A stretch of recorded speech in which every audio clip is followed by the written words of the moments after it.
Single phase voltage controller with resistive load यानी कि are load यानी मीन्स टू से लोड के अक्रॉस हमारा रजिस्टर कनेक्टेड है और ये सिंगल फेस वोल्टेज कंट्रोलर है। इसमें क्या होता है, दो थायरिस्टर्स कनेक्टेड होते हैं जो कि एक दूसरे के साथ एंटी पैरेलल में कनेक्टेड होते हैं। देखिए ये एंटी पैरेलल में एक दूसरे के साथ कनेक्टेड होते हैं। ये इसकी पॉजिटिव और नेगेटिव पोलैरिटी, ये पोलैरिटी डिफरेंट होगी, ये पॉजिटिव होगी, ये नेगेटिव होगी। और लोड के अक्रॉस रजिस्टर कनेक्टेड होता है और इनपुट से हम सोर्स वोल्टेज जो कि होती है एसी सप्लाई प्रोवाइड करते हैं जो कि Vm sin ओमेगा टी के इक्वल होती है। साइनोसॉइडल फॉर्म में हम यहाँ पे एसी प्रोवाइड करते हैं। आउटपुट जो होती है आउटपुट वोल्टेज, आउटपुट करंट जो कि रजिस्टर के लोड के अक्रॉस आता है, इसमें हमने रेजिस्टिव लोड का यूज किया है। अब हम देखते हैं इसकी वर्किंग। जब हम सोर्स वोल्टेज प्रोवाइड करते हैं पॉजिटिव हाफ साइकिल में, जैसे ही इनपुट से पॉजिटिव साइकिल जाती है तो अपर पॉइंट पॉजिटिव होता है, लोअर पॉइंट नेगेटिव होता है, तो हमारा सोर्स करंट यहाँ से फ्लो होना स्टार्ट होता है। इस टाइम पे पॉजिटिव साइकिल में थायरिस्टर 1 कंडक्टिंग कंडीशन में होता है। जैसे ही थायरिस्टर 1 के गेट पे ट्रिगर पल्स अल्फा एंगल यानी फायरिंग एंगल से ट्रिगर पल्स प्रोवाइड की जाती है, वैसे ही थायरिस्टर 1 कंडक्टिंग कंडीशन में आ जाता है। जब हम सोर्स वोल्टेज सप्लाई प्रोवाइड करते हैं तो यहाँ से जो करंट फ्लो होगा वो होगा सोर्स करंट। ये थायरिस्टर 1 के से जाएगा। इस टाइम पे थायरिस्टर 2 कंडक्ट नहीं करेगा, थायरिस्टर 1 से फ्लो होगा।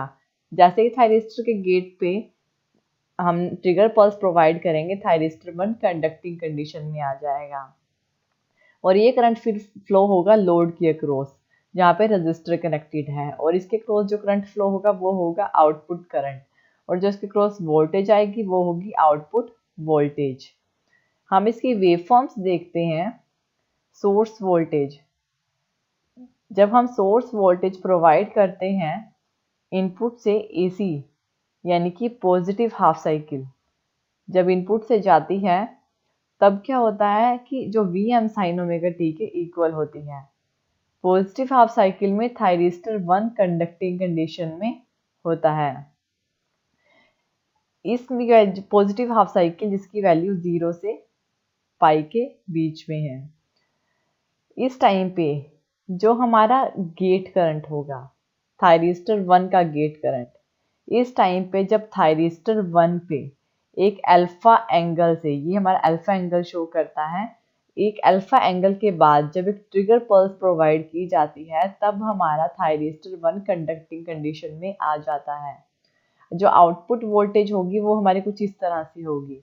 जब तक गेट पे ट्रिगर पल्स प्रोवाइड नहीं की जाएगी तब तक हमारा थायरिस्टर कंडक्ट नहीं करेगा, और जैसे ही हम थायरिस्टर के गेट पे इस पॉइंट पे ट्रिगर पल्स प्रोवाइड करेंगे तो हमारा थायरिस्टर 1 कंडक्टिंग कंडीशन में आ जाएगा, और फिर जो आउटपुट वोल्टेज होगी वो हमारी सोर्स वोल्टेज या Vm के इक्वल होगी।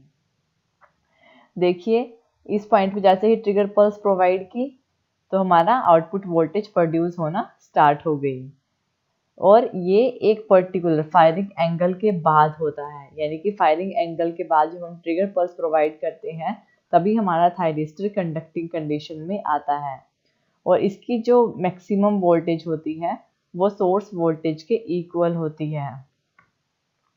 इस टाइम पे थायरिस्टर 1 कंडक्टिंग कंडीशन में है, और जो आउटपुट करंट होगा वो भी हमारा आउटपुट वोल्टेज की तरह ही होगा, लेकिन आउटपुट करंट Vm/R के इक्वल होता है। जो हमारा रजिस्टर होता है और जो मैक्सिमम वोल्टेज होते हैं इनकी रेशियो हमारा आउटपुट करंट शो करता है।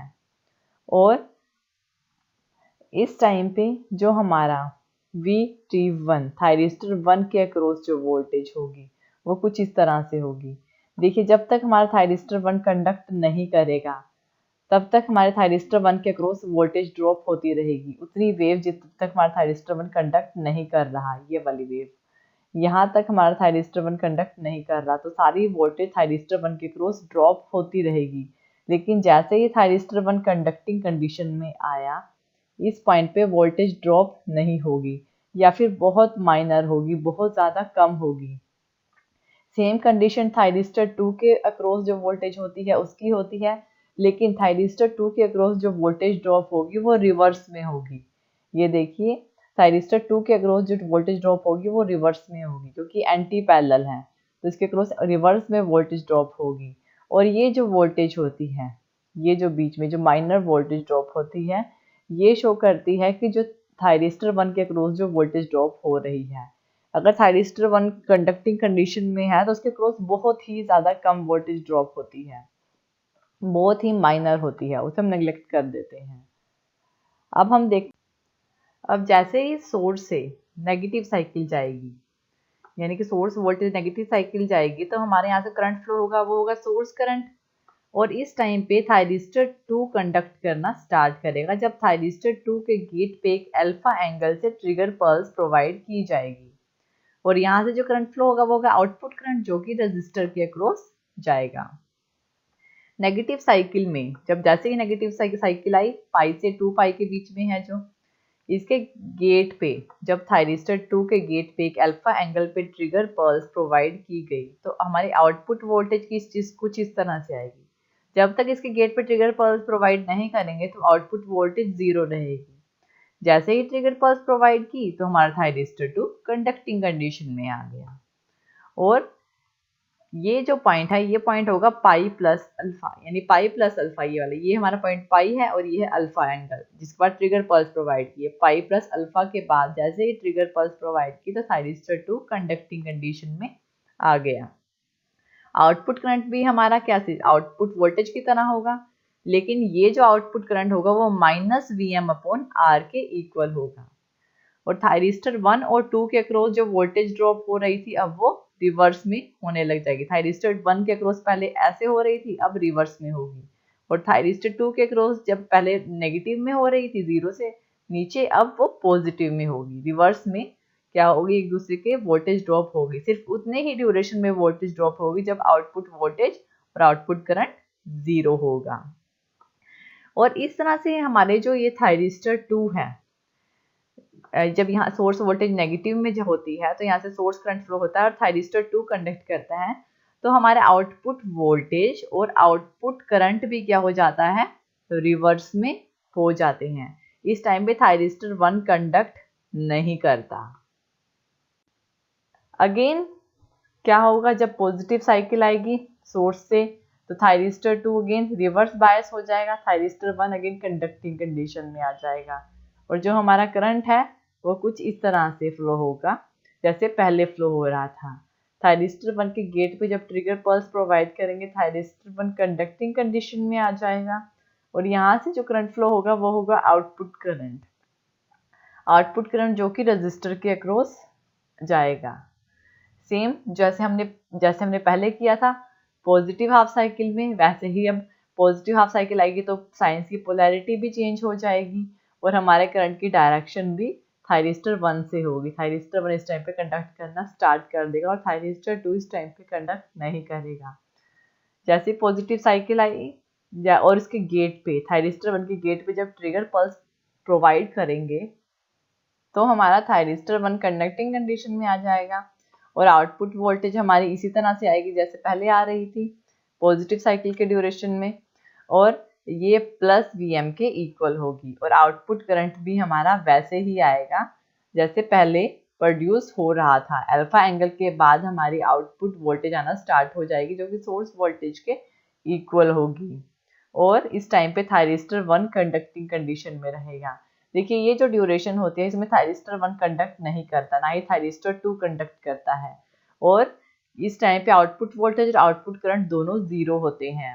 अगेन आउटपुट करंट भी हमारा वैसे ही आएगा जो कि प्लस Vm/R के इक्वल होगा। और थायरिस्टर 1 और 2 के अक्रॉस वोल्टेज, ये देखिए थायरिस्टर 1 के अक्रॉस वोल्टेज ड्रॉप होगी जो कि पॉजिटिव में होगी और थायरिस्टर 2 के अक्रॉस रिवर्स जो कि नेगेटिव में होगी। और ये जो वोल्टेज होगी ये होगी कि जो थायरिस्टर 1 के अक्रॉस वोल्टेज ड्रॉप हो रही है जो कि माइनर होती है, क्योंकि थायरिस्टर 1 इस टाइम पे कंडक्टिंग कंडीशन में होता है तो वोल्टेज ड्रॉप बहुत कम होती है, इसके अक्रॉस करंट फ्लो होता है। और ये है हमारा single phase controller with R load. Thank you. Thank you for watching this videos. और वीडियोस के लिए आप हमारे चैनल पे सब्सक्राइब कर सकते हैं।